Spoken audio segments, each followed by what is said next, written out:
हलिया किन बाड़ू हमर ललिया देखो ना यार बाकी कैसन भइल बा हलिया बढ़ता बेचैनी दादा मुश्किल भइल बा जीना लेला पुदीना लेला पुदीना लेला पुदीना लेला पुदीना अरे निकला ना निकला जल्दी घर से बाहर हो निकला ना निकला जल्दी घर से बाहर हो मिले खातिर आइल बड़े गाँव के अरबा हो मिले खातिर आइल बड़े आज सोचा तानी पर हम बाबा झट दे करई बसनमा से हमरा मिलाई रे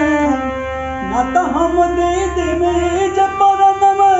आज बेच बेच गवतनी गनाई रे काहेला